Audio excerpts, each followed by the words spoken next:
ஷைனி ஸ்விட்ச் கிச்சன். இன்றைக்கி நம்ம சேனலில் ஒரு சூப்பரான டிஷ் கருவேப்பிலை கொத்தமல்லி வச்சு செய்ய போகிறோம். அதுக்கு நான் உடச்ச பாஸ்மதி ரைஸ் எடுத்துக்க போகிறேன். அது ஒரு 2.25 ஆழக்கு கிட்ட நான் இந்த ஆழக்கில் மெஷர் பண்ணி எடுத்திருக்கேன். இதை ஒரு தடவை வாஷ் பண்ணிவிட்டு இன்னொரு தடவை ஊற வச்சுக்க போகிறோம். அது நம்ம மற்ற விஷயம்லாம் செய்கிற வரைக்கும் அது ஊறணும். பாருங்கள், நான் ஃபஸ்ட்டு ஒரு தடவை வாஷ் பண்ணிவிட்டு தண்ணி ஊற்றி வச்சுருக்கேன்.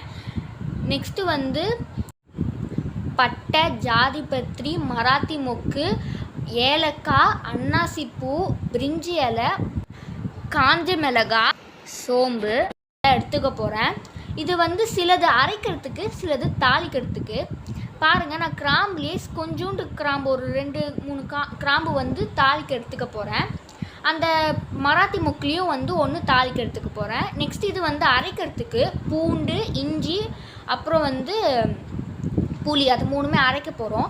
நெக்ஸ்ட்டு இது கருவேப்பிலை. பாருங்கள், நான் வாஷ் பண்ணி எடுத்து வச்சுருக்கேன் தண்ணியில் போட்டு. நெக்ஸ்ட் இது கொத்தமல்லி. இதுவும் நம்ம அரைக்க தான் போகிறோம். இந்த டிஷ் ரொம்ப சீக்கிரமாக செஞ்சிடலாம். ஒரு 20 to 30 மினிட்ஸில் நீங்கள் சிம்பிளாக ஈஸியாக செஞ்சிடலாம். அதே நேரத்தில் இதோடைய டேஸ்ட்டும் அல்டிமேட்டாக இருக்கும். ஸோ இப்போ நான் ஒரு மிக்ஸி ஜாரில் இந்த கருவேப்பிலையை சேர்த்துக்க போகிறேன்.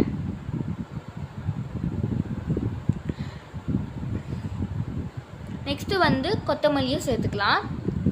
உங்களுக்கு தேவையான அளவு எடுத்துக்கோங்க. நான் ரெண்டுமே ஒரு கைப்பிடி அளவு எடுத்து வச்சுருக்கேன்.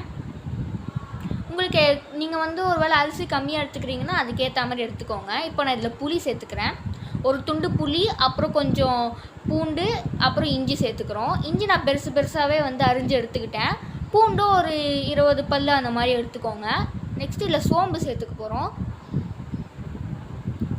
சோம்பு அரைக்கிறதுக்கு தான் நான் யூஸ் பண்ணியிருக்கேன். நெக்ஸ்ட்டு அப்போ எடுத்து வச்சுருந்தோம் இல்லையா கிராம்பு அரைக்கிறதுக்கு, அது இதில் சேர்த்துக்கலாம். நெக்ஸ்ட்டு பட்டை கொஞ்சோண்டு சேர்த்துக்கலாம், ஒரு 2 பீஸ். அப்புறம் காய்ந்த மிளகா ஒரு 2 எடுத்துக்க போகிறேன். மிளகு கொஞ்சம் சேர்த்துக்கலாம்.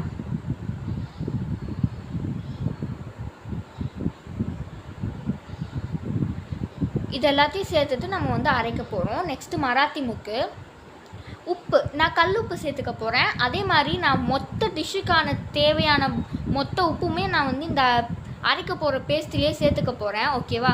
ஏன்னா அப்படி சேர்த்துட்டோன்னா ரொம்ப ஈஸியாக இருக்கும் நமக்கு. கல் உப்பு தான் நான் சேர்த்துருக்கேன்.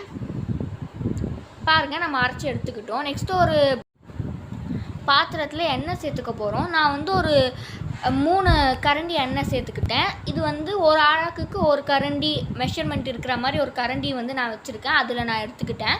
உங்கள்கிட்ட எப்படி இருக்கோ அதுக்கேற்ற மாதிரி நீங்கள் போட்டுக்கோங்க. நெக்ஸ்ட்டு கடுகு சேர்த்துக்கலாம். எண்ணெய் சூடானதுக்கப்புறம் கடுகு நல்லா பொரியணும். உங்களுக்கு இந்த வீடியோ பிடிச்சிருந்ததுன்னா எங்கள் சேனல் ஷைனி ஸ்விட்ச் கிச்சனை லைக் பண்ணுங்கள், ஷேர் பண்ணுங்கள், கமெண்ட் பண்ணுங்கள், சப்ஸ்கிரைப் பண்ணுங்கள். நெக்ஸ்ட்டு நான் கடலைப்பருப்பு சேர்த்துக்கிறேன். சும்மா ஒரு கைப்பிடி அளவு, சும்மா கொஞ்சோண்டு நான் சேர்த்துக்கிறேன். சேர்த்துட்டு உளுத்தம் பருப்பு சேர்த்துக்கலாம். இப்போ இதை நல்லா நம்ம வதக்கணும். இப்போ நான் அப்படியே பெருங்காயம் சேர்த்துக்கிறேன். இது லைட்டாக கோல்டன் ப்ரௌன் வர அளவுக்கு நம்ம அந்த பருப்பை வதக்கணும். நெக்ஸ்ட்டு இப்போது பிரிஞ்சி இலை, அன்னாசி பூ சேர்த்துக்கிறேன். முன்னாடியே எடுத்து வச்சுருந்தோம் இல்லையா, அந்த ஸ்பைசஸ்லாம் நம்ம இப்போ சேர்த்துக்க போகிறோம். நெக்ஸ்ட்டு பட்டை, ஜாதிபத்திரி, கிராம்பு, ஏலக்காய், மராத்தி மொக்கு இதெல்லாம் சேர்த்துட்டு நம்ம நல்லா தொழாவி விட்டுக்கலாம். பாருங்கள், கொஞ்சம் கொஞ்சமாக அந்த பருப்போட கலர் மாற ஆரம்பிச்சிருக்கு.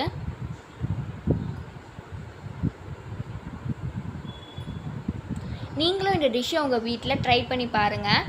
நான் இந்த ஸ்பைசஸ்லாம் நம்ம சேர்க்குறதுனால நம்ம செய்கிற டிஷ்ஷுக்கு இன்னும் ஒரு நல்ல ஃப்ளேவர் கொடுக்கும். அதனால தான் நான் செய்கிற மோஸ்ட் ஆஃப் த டிஷ்ஷஸ்க்கு இந்த ஸ்பைசஸ்லாம் சேர்த்துக்கிறேன். நீங்களும் அதே மாதிரி சேருங்க, அது உடம்புக்கும் ரொம்ப நல்லது. நெக்ஸ்ட்டு நம்ம அரைச்சி வச்சுருந்தோம் இல்லையா பேஸ்ட்டு, ஃபஸ்ட்டே நான் உங்களுக்கு இந்த வீடியோவில் காமிச்சிருப்பேன். ஸோ அந்த பேஸ்ட்டை நான் இது கூட சேர்த்துக்க போகிறேன். அந்த பேஸ்ட் அரைக்கும் போது நான் சும்மா 1/2 டம்ளர் தண்ணி அதில் சேர்த்துக்கிட்டேன். இப்போ பாருங்கள், அதை நம்ம நல்லா இதோட வதக்கி விட்டுக்கணும். இன்னும் கொஞ்சம் நான் தண்ணி ஆட் பண்ணிக்கிட்டேன். கொஞ்சம் கொஞ்சமாக அது கலரும் சேஞ்ச் ஆக ஆரம்பிக்குது பாருங்கள். அந்த அளவுக்கு நம்ம வதக்கணும்.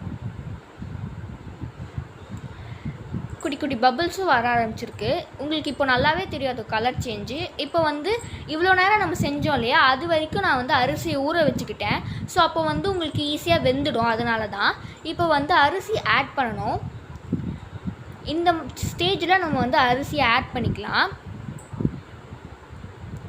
பாருங்கள், உங்களுக்கே நல்லா தெரியும். இந்த பேஸ்ட் நம்ம அரைச்சி வச்சு போட்டுருந்தோம் இல்லையா, அது வந்து கலர் நல்லா சேஞ்ச் ஆகிருக்கு. இப்போ நான் வந்து அரிசியை கொஞ்சம் கொஞ்சமாக சேர்த்துக்க போகிறேன். இது வந்து பாஸ்மதி அரிசி வந்து உடச்ச அரிசி. நம்ம வந்து நொய்யின்னு சொல்லுவோம் இல்லையா, நார்மல் அரிசியை உடச்சது. அதே மாதிரி வந்து இது பாஸ்மதி அரிசியை உடச்சது. நான் பாஸ்மதி அரிசி, அதாவது இப்போது இந்த பாஸ்மதி அரிசி உடச்ச அரிசியை வந்து நான் வேக வைக்கலை, ஊற வச்சு தான் நான் சேர்த்துருக்கேன். ஆனால் வந்து அது நல்லாவே வெந்து உங்களுக்கு வந்து உதிரி உதிரியாக சூப்பராக டேஸ்ட்டாக இருந்தது. நீங்களும் ட்ரை பண்ணி பாருங்கள். நெக்ஸ்ட்டு மஞ்சள்தூள் ஒரு 2 ஸ்பூன் சேர்த்துக்கிறேன். உங்களுக்கு ஒரு வேளை காரம் கம்மியாக இருக்குதுன்னு தோணுச்சுன்னா மிளகா பொடி சேர்த்துக்கோங்க. நான் சும்மா ஒரு 1/2 ஸ்பூன் மிளகா பொடி சேர்த்துக்கிட்டேன். ஏன்னா ஏற்கனவே நம்ம வந்து காஞ்ச மிளகா, இன்னும் பூண்டு, இஞ்சிலாம் சேர்த்துருந்தோம், நிறைய ஸ்பைசஸும் சேர்த்துருந்தோம். அதனால் இப்போ பாருங்கள், நான் இன்னும் தண்ணி ஊற்றலை. முன்னாடி ஊற்றின தண்ணியோட கொஞ்சம் மிக்ஸ் பண்ணி விட்டுக்கிறேன். இப்போ தண்ணியை ஊற்றிக்கலாம். நான் வந்து ஒரு 5 டம்ளர் தண்ணி ஊற்றிக்கிட்டேன். ஏற்கனவே பேஸ்ட்டுக்கும் வந்து ஒரு 1/2 டம்ளர் ஊற்றிக்கிட்டோம். அப்புறம் வந்து ஒரு டம்ளர் ஊற்றிக்கிட்டோம். நார்மலாக நான் வந்து ஒரு ஆளுக்கு 2 டம்ளர் 2 டம்ளர் அந்த மாதிரி கணக்கை நான் ஊற்றுவேன். ஏற்கனவே கொஞ்சம் தண்ணி ஊற்றிடவே நான் இப்போ வந்து 5 டம்ளர் தண்ணி ஊற்றிக்கிட்டேன். பாருங்கள், தண்ணி ஊற்றிட்டு கொஞ்சம் நேரம் நல்லா அதை வந்து தொழாவி விட்டுக்கலாம். இப்போ நான் வந்து அதை மூடி வச்சுக்க போகிறேன். ஓகே, கொஞ்சம் நேரம் கழித்து இப்போ நம்ம வந்து திறந்து பார்க்கலாம். பாருங்கள், இது வந்து நல்லாவே வெந்திருக்கு. தண்ணியும் வற்ற ஆரம்பிச்சிருக்கு பாருங்கள். ஆக்சுவலி இந்த கலர் பார்க்க ரொம்ப சூப்பராக இருந்தது. அதோட ஸ்மெல்லும் வந்து ரொம்ப சூப்பராக இருந்தது. பார்க்கும்போதே நம்மளுக்கு சாப்பிட்ணுன்னு தோன்ற மாதிரி இருந்துச்சு. இதே மாதிரி நீங்கள் வந்து நார்மல் அரிசியில் கூட ட்ரை பண்ணலாம். இன்னும் இது கொஞ்சம் வேகணும், அப்போ தான் வந்து நல்லாயிருக்கும். பாருங்கள், லைட்டாக தான் வெந்திருக்கு, இன்னும் கொஞ்சம் நேரம் வேகணும். நீங்கள் இந்த மாதிரி ஏதாவது அரிசி வச்சு டிஷ் செய்கிறீங்கன்னா இந்த மாதிரி எப்போவாவது வந்து அது வெந்திருக்கான்னு எடுத்து செக் பண்ணி பார்த்துக்கோங்க. திருப்பி நான் வந்து ஒரு லிட் போட்டு க்ளோஸ் பண்ணி வச்சுக்கிறேன். இன்னும் கொஞ்சம் நேரம் கழித்து இப்போ நான் எடுத்துருக்கேன் பாருங்கள்.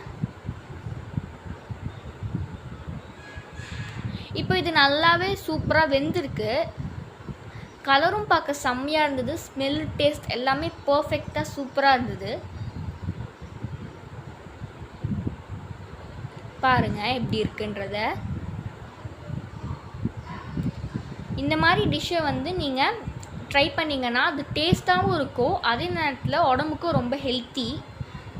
கருவேப்பிலை, கொத்தமல்லியே நம்ம நார்மலாக சாம்பார்லேயோ இல்லை ஏதாவது வந்து நம்ம பொரியல்லையோ சேர்த்தா அதை சாப்பிட மாட்டோம், தனியாக எடுத்து வச்சுருவோம். பட் இந்த மாதிரி நீங்கள் அரைச்சி ஒரு ரைஸ் மாதிரி செஞ்சிங்கன்னா அப்போ எல்லாருமே விரும்பி சாப்பிடுவாங்க. குட்டீஸ் கூட நல்லா சாப்பிடுவாங்க. நெக்ஸ்ட் இதுக்கு வந்து தயிர் பச்சடி வந்து சைடிஷ்ஷாக வச்சு சாப்பிட்டிங்கன்னா அமேசிங்காக இருக்கும். ஸோ அதனால் வந்து நான் தயிர் பச்சடிக்கு வந்து வெங்காயத்தை பொடி பொடியாக வந்து நறுக்கி எடுத்துக்கிறேன். பாருங்கள், அதை வந்து ஒரு பவுலில் ட்ரான்ஸ்ஃபர் பண்ணிக்கிட்டு சால்ட் உப்பு சேர்த்துக்கிறேன். ஏன்னா பச்சடிக்கு வந்து அது உப்பு கரையணுன்றதுனால சால்ட் உப்பு சேர்த்துக்கிறேன். ஒரு 3 வெங்காயம் அளவு சேர்த்துக்கிட்டேன். நெக்ஸ்ட் இந்த மாதிரி நீங்கள் 200 கிராம் 300 கிராம் அந்த மாதிரி ரொம்ப பெரிய டீத்தூள் பாக்ஸில் நீங்கள் வாங்கினீங்கன்னா அந்த பாக்ஸை வந்து நீங்கள் தூக்கி போடாமல் இந்த மாதிரி வடிகட்டி சின்ன சின்ன கரண்டியில் ஸ்பூன்ஸ்லாம் இல்லை நைஃப் அதெல்லாம் ஆர்கனைஸ் பண்ணுறதுக்கு ஒரு ஆர்கனைசராக யூஸ் பண்ணிக்கோங்க. இது ஒரு சின்ன டிப். உங்களுக்கு பிடிச்சிருந்ததுன்னா அதையும் நீங்கள் ட்ரை பண்ணி பாருங்கள். அது யூஸ்ஃபுல்லாக இருந்துச்சான்றதை எங்களுக்கு கமெண்ட்டில் சொல்லுங்கள். இப்போ நான் உப்பு சேர்த்துட்டு நான் வந்து வெங்காயத்தோடு ஃபஸ்ட்டு மிக்ஸ் பண்ணிக்கிறேன். அப்போது வந்து நம்மளுக்கு கலர் ஈஸியாக இருக்கும். மிக்ஸ் பண்ணிவிட்டு நான் தயிர் சேர்த்துக்கிறேன். நான் 10 ரூபாய் தயிர் பேக்கெட் வந்து 2 ஆட் பண்ணியிருக்கேன். பாருங்கள், நீங்கள் வந்து இந்த டிஷ்ஷோட இந்த கருவேப்பிலை கொத்தமல்லி ரைஸ் கூட இந்த மாதிரி தயிர் பச்சடி வச்சு சாப்பிட்டிங்கன்னா அது டேஸ்ட் அல்டிமேட்டாக இருக்கும். இந்த காம்பினேஷன் ரொம்ப சூப்பராக இருக்கும். இப்போ நான் நல்லா அதை மிக்ஸ் பண்ணி விட்டுக்கிறேன். இப்போ நான் கொஞ்சோண்டு அந்த தயிர் பேக்கெட்டை மட்டும் லைட்டாக கழுவுன மாதிரி கொஞ்சோண்டு தண்ணி நான் ஆட் பண்ணிக்கிறேன். ரொம்ப ஆட் பண்ணிக்கல, ஏன்னா நல்லா திக்காக இருந்தால் தான் நம்மளுக்கு வந்து சாப்பிட டேஸ்ட்டாக இருக்கும். இதே மாதிரி நாங்கள் வந்து பிரிஞ்சி ரைஸ் எப்படி செய்கிறதுன்ற ஒரு வீடியோ போட்டிருந்தோம். நீங்கள் பார்க்காதவங்களுக்கு என் ஸ்க்ரீனில் கொடுக்குறேன், போய் செக் பண்ணி பார்த்துக்கோங்க. பாருங்கள், ஃப்ரைட் ரைஸ் ரெசிபி கூட போட்டிருக்கோம், அது பார்க்காதவங்களுக்கு என் ஸ்க்ரீனில் கொடுக்குறேன், போய் செக் பண்ணி பார்த்துக்கோங்க. இப்போ நம்மளோட டிஷ் ரெடி, அதோட சைட் டிஷ்ஷும் ரெடி. நம்ம இப்போ பிளேட்டிங் பண்ணி டேஸ்ட் பண்ணலாம். நான் இப்போ வந்து ரைஸ் ஃபஸ்ட்டு வச்சுக்கிறேன். இதை வந்து கண்டிப்பாக செஞ்சு குட்டீஸ்க்கு கொடுங்க, எல்லாருக்கும் ரொம்ப பிடிக்கும். ஏன்னா வந்து கருவேப்பிலை கொத்தமல்லியை தனியாக ஏதாவது பொரியலையோ இல்லை வேறு டிஷ்ஷுலையோ அது வந்து தனியாக சேர்த்துருந்தோன்னா சாப்பிட பிடிக்காது. பட் இந்த மாதிரி டிஷ் ரெடி பண்ணி கொடுத்தீங்கன்னா அவங்களுக்கு ரொம்பவே பிடிக்கும். அதே மாதிரி உடம்புக்கும் இது ரொம்ப நல்லது. நெக்ஸ்ட்டு நான் தயிர் பச்சடி வச்சுக்கிறேன்.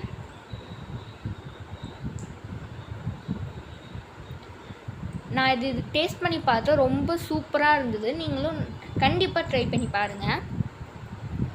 நம்ம டக்குன்னு ஒரு டிஃபனோ இல்லை லஞ்சோ வந்து டைம் கம்மியாக இருக்குது, சீக்கிரமாக செய்யணும், ஒரு 1/2 hour இல்லை 1 hour செய்யணும் அப்படின்னா நீங்கள் வந்து இது கண்டிப்பாக செய்யலாம். ஏன்னா வந்து 20 to 30 minutes தான் ஆக போகுது. ரொம்ப சிம்பிளாக நீங்கள் வந்து இந்த டிஷ்ஷை செஞ்சு கொடுக்கலாம். அதே நேரத்தில் டேஸ்ட்டும் சூப்பராக இருக்கும். பாருங்கள், அது பார்க்கும் போதே நம்மளுக்கு வந்து சாப்பிடணும்னு தோன்ற அளவுக்கு அது இருந்துச்சு. உங்களுக்கு இந்த வீடியோ பிடிச்சிருந்ததுன்னா லைக் பண்ணுங்கள், ஷேர் பண்ணுங்கள், கமெண்ட் பண்ணுங்கள், சப்ஸ்கிரைப் பண்ணுங்கள். தேங்க்ஸ் ஃபார் வாட்சிங்.